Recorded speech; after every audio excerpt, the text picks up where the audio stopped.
सो hello बच्चों, welcome back to our channel. बच्चा ये आपको 21 जनवरी शिफ्ट 2 का मेमोरी बेस्ड क्वेश्चन है। Make sure to hit the like button. नए हो तो यहाँ पे बेटा आप इसको सब्सक्राइब कर लीजिए। ये सवाल आपको वर्थ डिस्कसिंग है, तो ध्यान से देखिएगा। आपके पास यहाँ पर एक प्रिज्म है, इंसिडेंट रे हमसे कहता है कि भैया ये यहाँ से यहाँ जा रहा है और फिर यहाँ पर रिफ्रैक्शन के वक्त ये इसको जस्ट ग्रेस कर रहा है, यानी कि आपका जो एंगल ऑफ रिफ्रैक्शन हो जाएगा यहाँ पर, that is going to be your 90 degrees. इसका मतलब क्या है कि सर अगर ये हमको 90 डिग्रीज है, मतलब सर ये अपना क्रिटिकल एंगल है, तो क्रिटिकल एंगल कितना हो जाएगा? Sine theta C is equal to 1 by refractive index, और रिफ्रैक्टिव इंडेक्स हमको प्रश्न में दिया हुआ है √2, तो भैया क्रिटिकल एंगल अपने को हो जाएगा 45 डिग्री। अगर ये 45 डिग्री है, ये दोनों 45 डिग्री है, मतलब ये ट्राइंगल का हमको 90 डिग्री है, तो भैया मेरा जो ए होता है that is equal to your R1 plus R2। तो ये मेरा ए है, ये मेरा R2 है 45 डिग्री, मतलब सर R1 भी मेरे को 45 डिग्री हो जाएगा। अब यहां पर तुम लगा दो स्नेल्स लॉ, आपसे यहां पर एंगल ऑफ इंसिडेंस पूछा है, तो यहां पर जब तुम लगाओगे Snell's law, sine I is equal to sine 45 which is nothing but by 1 by √2, और रिफ्रैक्टिव इंडेक्स √2 यानी कि 1, यानी कि आपका जो आई होगा वो होगा 90 डिग्रीज, यानी कि ये वाला रे भी आपको ग्रेजिंग इंसिडेंस होना चाहिए, option number B. Right, data आपको हो सकता है कि यहां वहां हो, जिन बच्चों ने एक्चुअल में पेपर दिया था वो नीचे इसको कमेंट कर सकते हैं। आपके पास यहां पर दो कैपिलरी ट्यूब है, हमसे कहता है they are dipped in two different liquids having meniscus radius R1 and R2 and surface tension T1 and T2 if density of liquids are same। हमको कहता है कि भैया दोनों लिक्विड का डेंसिटी सेम है। आपको जो राइज इन हाइट होता है that is equal to 2t cos theta upon r rho g. यहां पर ये r क्या होता है? इस ट्यूब का रेडियस होता है, लेकिन हमको प्रश्न में दिया हुआ है मेनिस्कस का रेडियस। अगर तुम ध्यान से देखो तो ये जो आपका मेनिस्कस है ना, इसका सेंटर जो होगा मान लो यहां पर है, तो आपको प्रश्न में ये वाला रेडियस कैपिटल आर दिया हुआ है, इसका जो रेडियस है, और ये वाला जो ट्यूब का रेडियस है वो स्मॉल आर मान लेते हैं। भैया ये मेरा कॉन्टैक्ट एंगल होता है एंगल थीटा, अगर ये थीटा है तो ये आपको 90 माइनस थीटा विच मींस ये एंगल थीटा, तो आप देखेंगे कि भैया आपका जो आर कॉस थीटा है वो स्मॉल आर के बराबर है, यानी कि आपको जो कैपिटल आर है that is equal to your R by cos theta. Cos theta को नीचे ले आओगे तो आप इसको फिर मॉडिफाई कर सकते हो 2t अपॉन कैपिटल आर रो जी। तो ये फॉर्मूला भी बहुत से बच्चों को याद रहता है, नहीं याद है तो आप इसको ऐसे निकाल सकते हैं। अब हमको प्रश्न में कहता है कि भैया डेंसिटी आपका जो है वो कांस्टेंट है, यानी कि आपको जो टेंशन है that is proportional to your capital R into H, यानी कि tension is some constant capital R into H.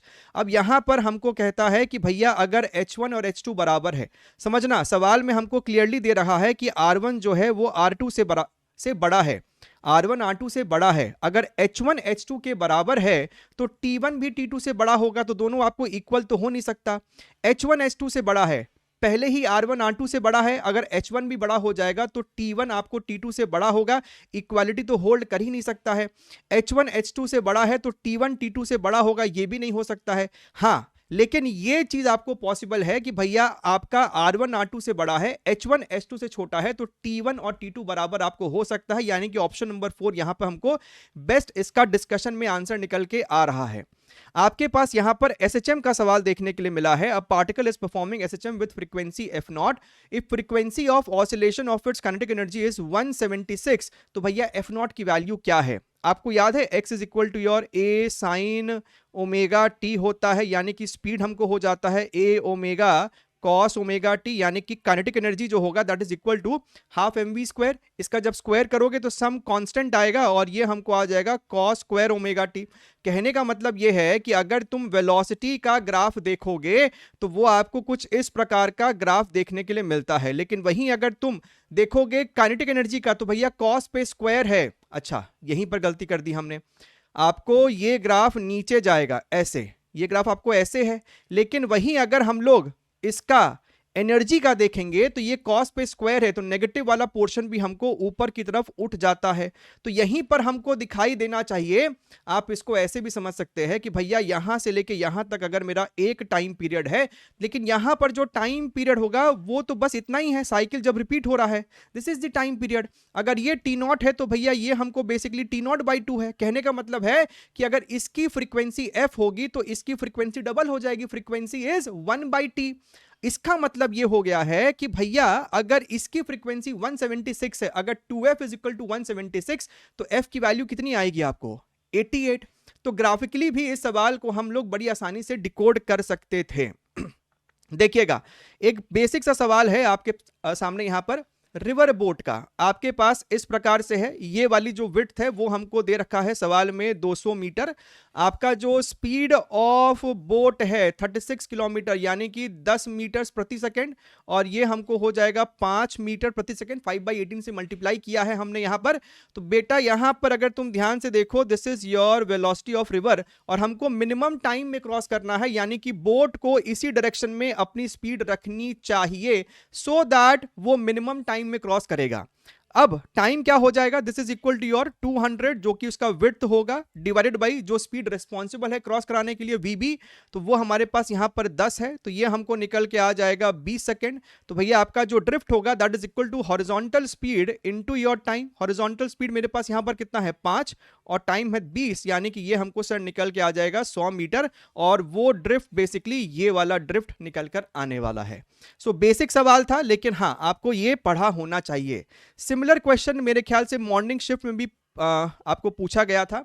आपके पास यहां पर एक फिल्म लगा देते हो जिस कारण से सेंट्रल मैक्सिमा ऊपर y डिस्टेंस से शिफ्ट कर जाता है। हमको यहां पर इस बार y दे दिया है, हमसे रिफ्रैक्टिव इंडेक्स पूछ रहा है। तो भैया ये जो फिल्म आपको शिफ्ट लाता है, पाथ डिफरेंस लाता है, that is mu minus 1 into T, that is being balanced by your ये जो एक्चुअल पाथ डिफरेंस है that is equal to your D sine theta.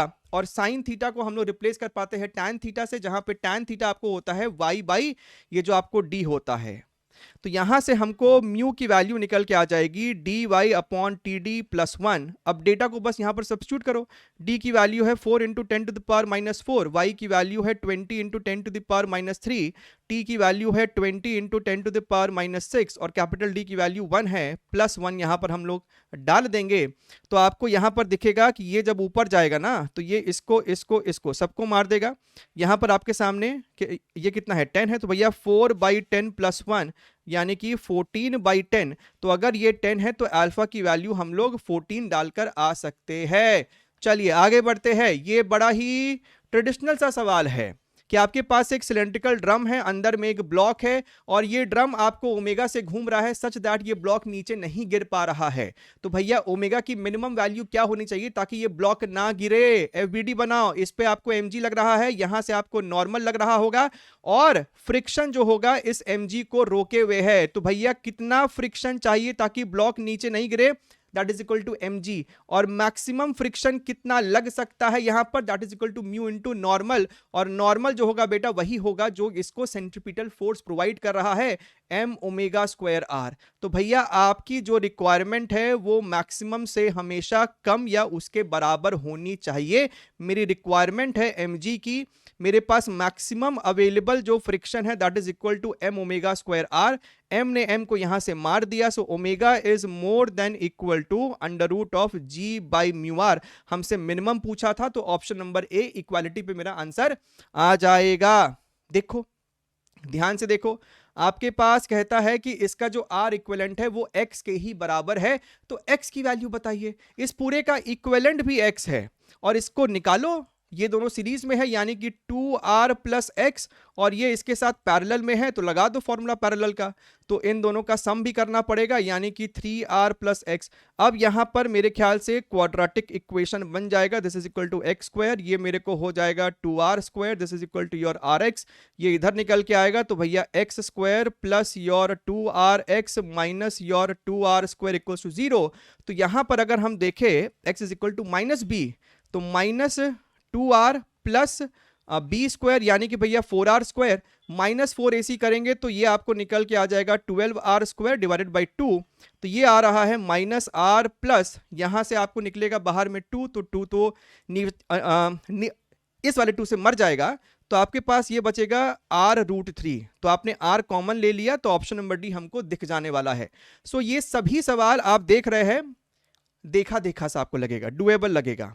LC oscillation, बहुत से लोगों को लगता है कि भैया आउट ऑफ सिलेबस है, कितनी बारी बोला है सिलेबस में है आपको एलसी ऑसिलेशन।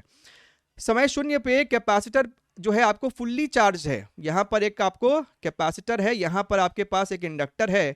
हमसे कहता है कि समय शून्य पर जो भी चार्ज है, जो भी एनर्जी है वो सिर्फ इसके पास है, सर्किट में अभी कोई करंट नहीं है, यानी कि इसका जो इक्वेशन हो जाएगा Q is equal to Q naught cos omega T. Sine क्यों नहीं लिया? क्योंकि समय को शून्य पुट करने पे Q की वैल्यू क्यू नॉट आनी चाहिए, इस कारण से हमने इस इक्वेशन को लिया है।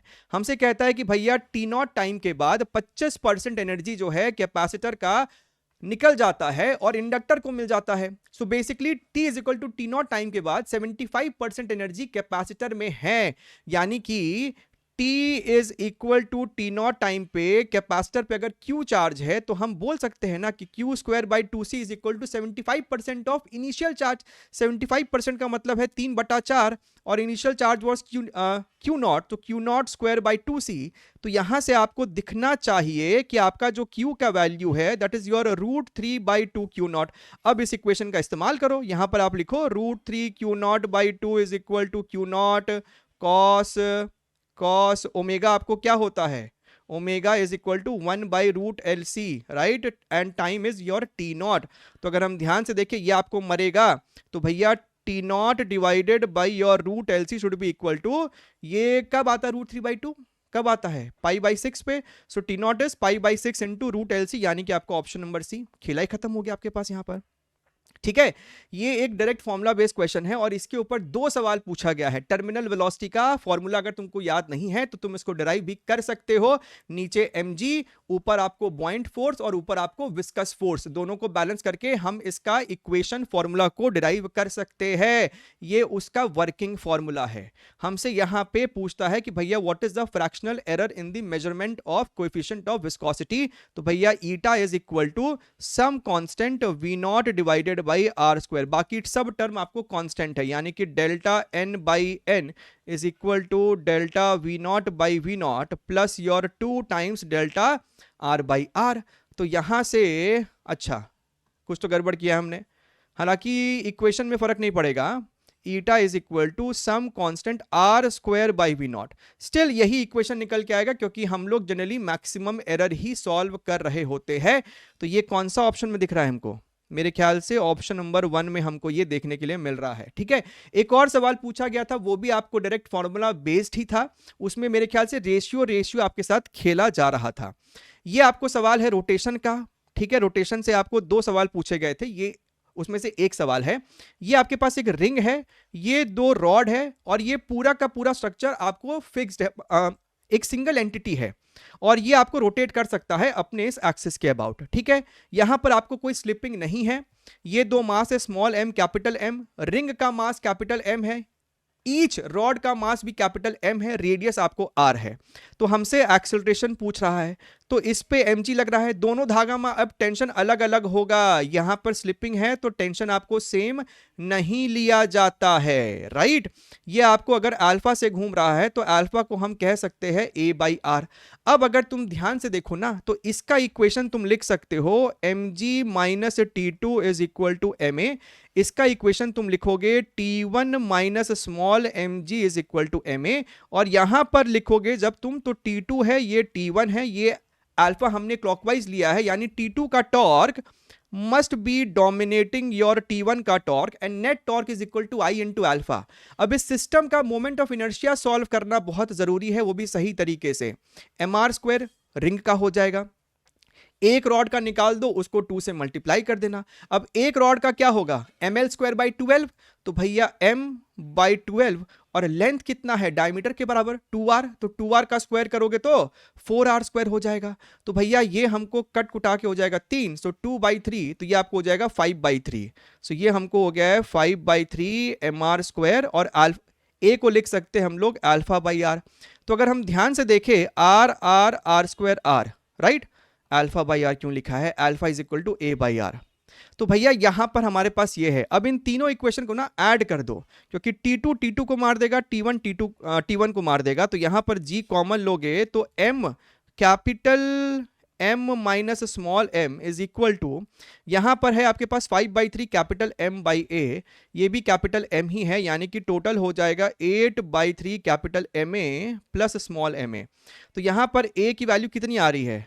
3 एलसीएम लोगे, फिर 3 आपको यहां पर जाएगा, सो 3g capital M minus m, और ये मेरे पास हो जाएगा 8m plus 3m which is your option number A. Match कर रहा है मेरे ख्याल से। तो अगर यही डेटा था तो इसको हम लोग ऐसे ही सॉल्व करने वाले हैं। आपके पास x का इक्वेशन दिया है, हमसे वर्क डन पूछ रहा है 2 सेकंड से लेके 3 सेकंड तक। तो भैया इस टाइम इंटरवल में डिस्प्लेसमेंट कितना हुआ है? तो भैया जब समय आपको 2 सेकंड था तो पोजीशन क्या है, यहां पर 2 पुट करो, सो 2 2 4, 4 2 6 7, राइट। और जब मेरा टाइम हो गया है 3 सेकेंड, तब क्या है आपका पोजीशन, यहां पर 3 पुट करो, सो 9 + 3 12 और 1 13, यानी कि जो डिस्प्लेसमेंट हुआ है इसका सब्ट्रैक्शन करोगे तो वो आपको हो गया है 6 मीटर। अब हमको चाहिए फोर्स, फोर्स के लिए हमको चाहिए एक्सेलरेशन। इसको एक बार डिफरेंशिएट करोगे तो वेलोसिटी आ जाएगा 2t + 1, एक बार और करोगे तो 2 आ जाएगा, यानी कांस्टेंट एक्सेलरेशन है। तो आपका काम आसान हो गया है। मास आपको दिया हुआ है 2 kg, एक्सेलरेशन भी 2 है, यानी ये आपको हो गया 4। सो वर्क डन आपको हो जाएगा 4 × 6, यानी कि आपको 24, which is your option number B. खेला खत्म। अच्छा, यहां पर हमसे पूछता है कि भैया सेंटर ओ पे आपको नेट मैग्नेटिक फील्ड कितना है। अगर तुम ध्यान से देखोगे ना बेटा, इस वाले करंट के वजह से ओ पॉइंट पे फील्ड का डायरेक्शन क्या है, आउट ऑफ द प्लेन है। इसके वजह से भी आउट ऑफ द प्लेन है, लेकिन इसके वजह से आपका फील्ड इनटू द प्लेन है, राइट। इसके वजह से इनटू द प्लेन है। तो अगर इनटू द प्लेन को हमने मान लो नेगेटिव ले लिया है, तो इसके फील्ड को ले लेंगे आउट ऑफ द प्लेन।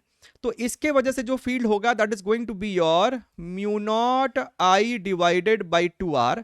सिर्फ इसके वजह से अगर देखोगे ना, ये आपको इंफिनिटी है, ये आपको इंफिनिटी है, राइट। यहां पर आपको ये एक सेमी इनफाइनाइट वायर की तरह बिहेव करेगा। तो सिर्फ इस वाले का फील्ड आपको हो जाएगा μ0I डिवाइडेड बाई 4πr। ठीक है, ये होता है फॉर्मूला, प्लस आप लगाते हो ना, sin θ1 + sin θ2, तो एक होगा 0 डिग्री, एक होगा 90 डिग्री। इफेक्टिवली आपको ये निकल के आएगा। इसके वजह से भी आपको निकल के आएगा μ0I by 4πr, because this distance is your r। तो इन दोनों का टोटल आपको हो जाएगा μ0I डिवाइडेड बाई 2πr। ये प्लस अगर हम लोग ले रहे हैं, राइट, इसके वजह से आउट ऑफ द प्लेन है, लेकिन इसके वजह से इनटू द प्लेन है, तो एक सबट्रैक्ट करना पड़ेगा μ0I डिवाइडेड बाई 2r। तो इसी प्रकार का कुछ ना कुछ आपको ऑप्शन में रहा होगा। ठीक है, चलिए और क्या है मेरे पास। एक हमको यहां पर दिया हुआ है कि आपके पास चार्ज है q, इसका मास m है, इसका रेडियस r है। सिमिलर थिंग, दोनों को हमने वेलोसिटी v दी है जब सेपरेशन 4r था, तो हमसे v की मिनिमम स्पीड पूछता है ताकि दोनों एक दूसरे को कम से कम टच कर पाए, राइट, कोलाइड कर पाए। सो बेसिकली हो क्या रहा होगा कि चार्ज के वजह से रिपल्शन भी हो रहा होगा, जैसे जैसे लोग नजदीक आ रहे होंगे इनका रिपल्शन बढ़ता जा रहा होगा, लेकिन m के वजह से इनके बीच में अट्रैक्शन भी रहा होगा, राइट। अज्यूमिंग कि सवाल में अगर ऐसा पूछा है और आपको जब ये नजदीक आ रहा होगा तो रिपल्शन का जो फोर्स होगा वो डोमिनेट करेगा आपको अट्रैक्शन को, तो इसका स्पीड जो है वो समय के साथ घटता जाएगा, घटता जाएगा, घटता जाएगा। और जब जस्ट ये लोग आपस में कांटेक्ट किए होंगे तब इनकी स्पीड को हम लोग 0 अज्यूम कर सकते हैं। तो भैया आप लिखोगे kinetic energy initial potential initial is equal to kinetic final plus potential final. शुरुआत में आपके पास दोनों का टोटल काइनेटिक एनर्जी आपको हो जाएगा ½ mv², दोनों का बीच का ग्रेविटेशनल हो जाएगा आपको -gmm अपॉन डिस्टेंस। पोटेंशियल आपको हो जाएगा इलेक्ट्रोस्टैटिक का k q1 q2 upon your separation, that is equal to, finally speed 0 है। फिर इनके बीच का जो सेपरेशन है बेटा जी वो आपको लेना पड़ेगा 2r। तो फिर लिखोगे आप अपना पोटेंशियल -gmm² अपॉन 2r और लिखोगे potential kq² upon 2r। Basically इसको सिंप्लीफाई करके you need to find the value of speed, assuming आपको डेटा कुछ इसी प्रकार का रहा होगा। ठीक है, ये सवाल है आपको मॉडर्न फिजिक्स का। हमसे कहता है कि energy of electron in the Bohr model is 0.04 E0 where E0 is the energy in the ground state. तो भैया एनर्जी आपको होता है -13.6 z² divided by your n का स्क्वायर। ठीक बात है।